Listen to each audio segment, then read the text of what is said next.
Welcome to Metal Verbalizers. This podcast is about supporting underground metal and talking about underground bands that we like. We talk about things like inspirations, origin, future plans, and more, as a way to introduce these bands to you. However, even if you are familiar with a band, maybe you'll hear something new that you didn't know already. I'm Johan Verbalizer, and in this episode, we will verbalize Eradicated.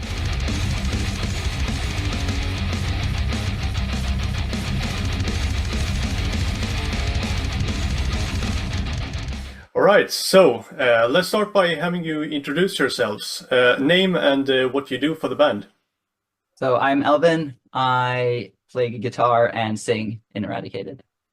Yeah, my name's Erland, and I am the economist.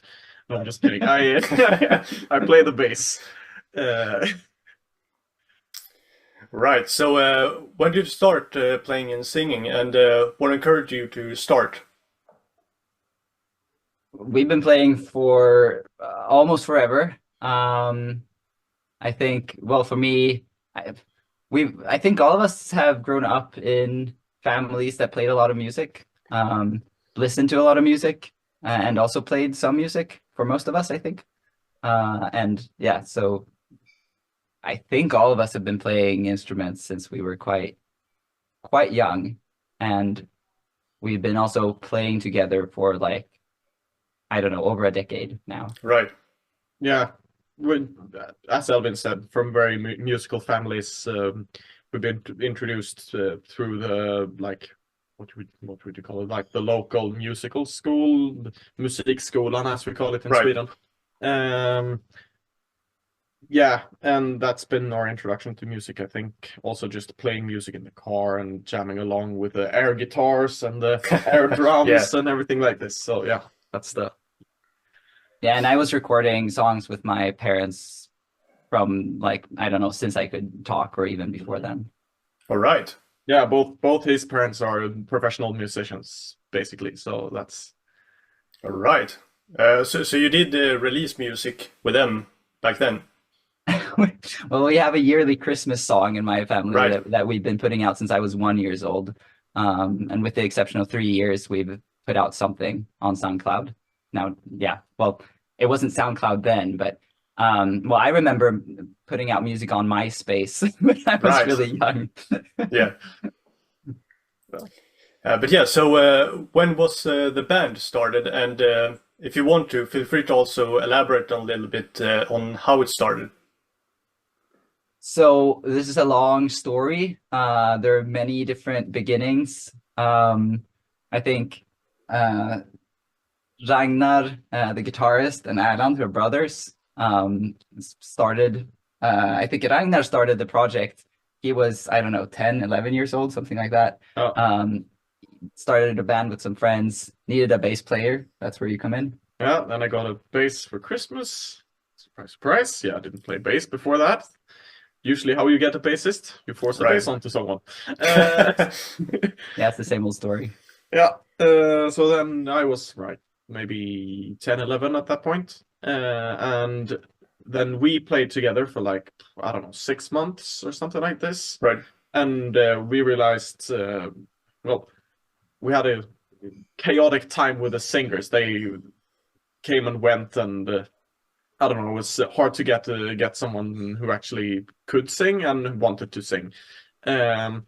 So he played in another band. At our school, we started going to the same school around that time. So he played in another band, and they kind of didn't really take it too seriously, and well, didn't rehearse a lot, and it was hard to get stuff done. I mean, you recruited me to play like one cover with you, and then you were like, oh, he can sing and play guitar, and it went on from there. Like, I don't remember when I said yes to becoming like a member of the band, but that happened at some point. And so this was around like 2012, and then we were playing together with this other local rock band, and basically we got their drummer to join us around Right. 2015. So we've been playing for 10 years now as this constellation of us four. Yeah. Right. So like, how would you like quickly describe your band for someone who has never heard you before? Quickly. I would say, yeah, we play metal, of course, but it's like, yeah, pretty fast-paced metal. I think it's not very blues based. It's more like riff based, kind of chromatic riffs and like, I don't know, kind of dark tonality sometimes. It's about the energy and about the show, basically. Right. So yeah, that description makes a lot of sense to me because with a band like Eradicated, you have that like speed and that type of intensity, Yeah.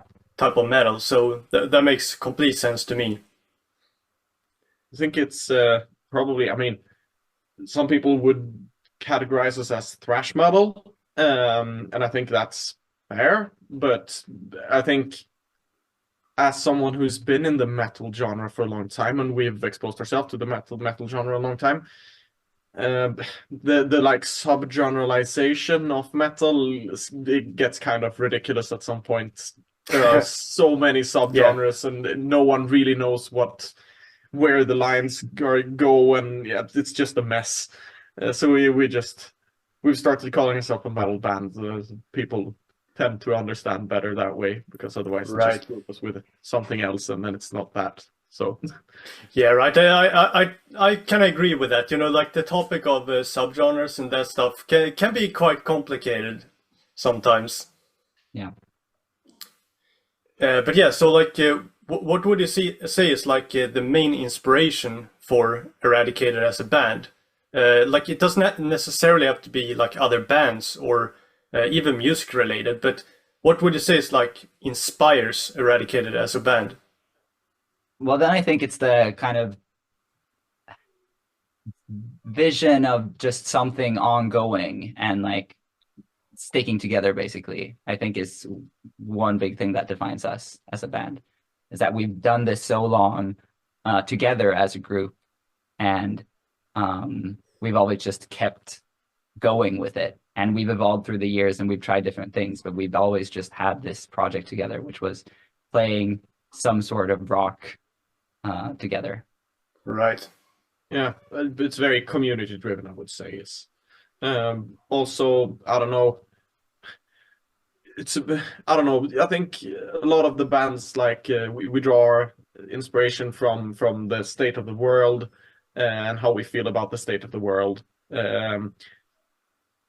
It's I mean, the riffs are written in kind of a state of fury. For the Ragnar usually says he writes his best riffs when he's angry. Yeah. Yeah. And yeah, so just the state of the world, being angry at the state of the world is probably where the like frenzy in the music comes from, something like this. Right, I see. But like, if I understand you kind of correctly, is that almost like your experience as a band has kind of given you the idea that you kind of know what you want, so to speak. In a sense, yeah. We're so aligned as a group.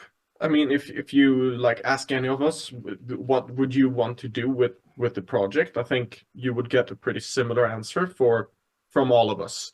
All right. It's not like some people just start a band. You find four guys at your like I don't know, rehearsal space that all of you play instruments, and then you want to start a band together, and some years down the line you kind of fall apart because you don't know which direction you want to take the band. I think we're very, very aligned in terms of where the sound is going and who writes what and what's the point of it all. All right. Yeah, I mean, it's always been very serious, even though we've had a lot of fun and all of that, and like, lots of silliness, lots of, hours of inefficient rehearsing and just, joking around instead. But it's also been like, it's always like like we have all these songs to learn and we're not that good, you know, and we're young teenagers, and it's like, so okay, so we're rehearsing 3 times a week for 3 or 4 hours each time, trying to learn all these songs, trying to get better slowly, and like so there was never any doubt about that. And yeah, basically that. I mean, Right. and also when we're out on, say, tour with a bigger band or just other bands in general, we always like analyze stuff. What could we do better? What is a better approach for this like this scenario? Can we improve on this bit? Like, can we present ourselves better? Can we play music better? How do the other bands play? What can we take away from this? It's a lot of, we want to push this forward. It's not just we're here to have fun, even if we are here to have fun as well. Yeah, I see what you mean. But yeah, I would also like to discuss lyric themes a little bit. So like, how would you describe and like summarize your approach when it comes to lyrics? So I think there's several parts to this. I mean, I like writing stuff that feels real to me, and to me, in my mind, kind of what's always most real, or what I'm thinking about, is kind of the state of the world, and also like kind of works well with the music to write about, you know, war and climate apocalypse and themes like that. But that's also kind of what's on my mind in terms of just like themes I'm thinking about. And that's one part. And then another part,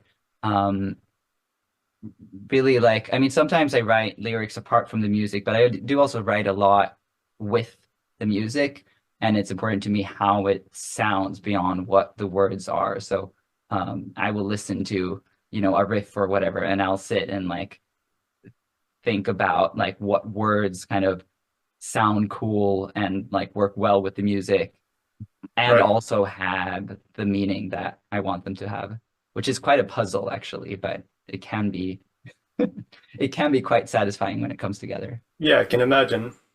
So then I assume that you're usually like writing the music first and then the lyrics. That's usually how it goes. I mean, it's kind of also like, yeah, not necessarily always the case, but Right. it is quite usual that we write.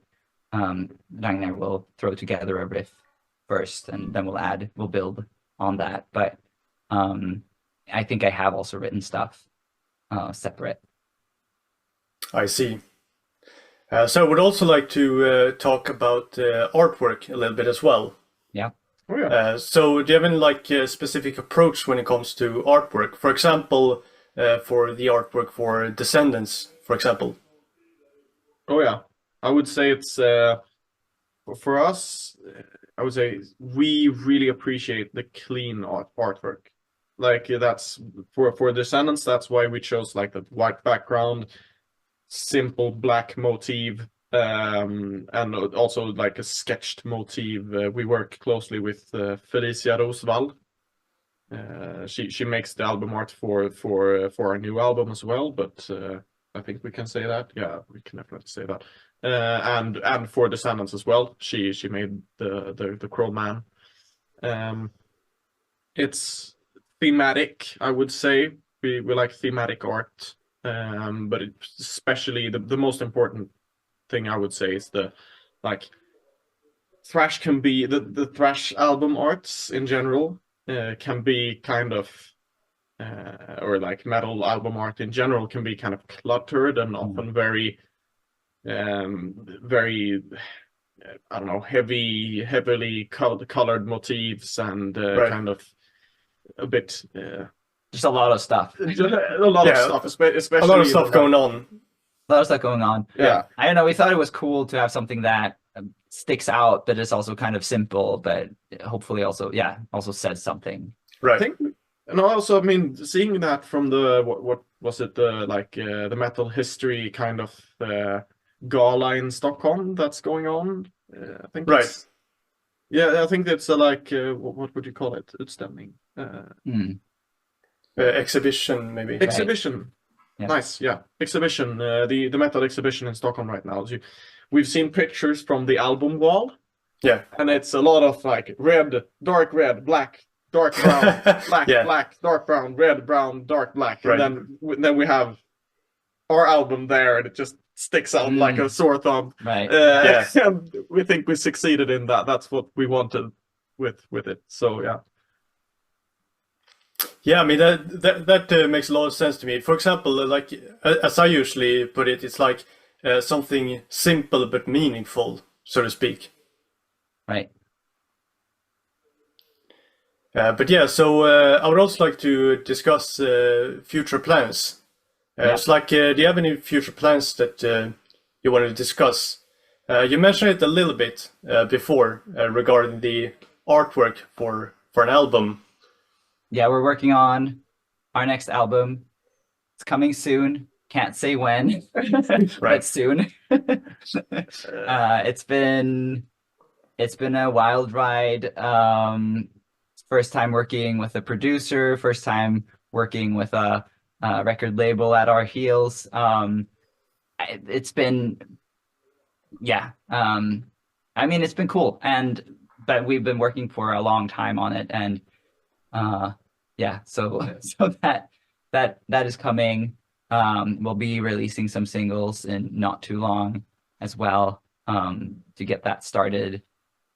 And apart from that, we have a tour this fall in Sweden, with The Haunted and Hostilia, 9 shows, 9 cities. So that'll be cool. And we'll also play some of the new material during that tour. Right. And I could also mention that I have seen Eradicated live myself several times, and I can confirm that it is a very, very great band to see live. So I would, of course, strongly encourage anybody listening to go and see them.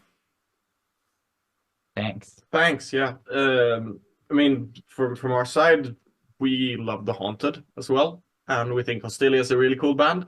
So right. I would come to Sweden. come to see us. No, but we really think that tour will be quite the highlight, actually. Yeah. Yeah, and I mean, we don't have plans further along as of now yet, but I can imagine there will be some sort of album release tour as well next year, and yeah, hopefully at least a couple of gigs to promote the new material, and then we hope for some maybe festivals next summer and stuff like this. Would be really nice. Yeah. All right, so I'm almost about done, but is there anything else that you want to say before we end? For example, something that you wish I asked about, that you want to talk about, or just generally something you want to say to the people listening? The $1 million question. What do you want to say?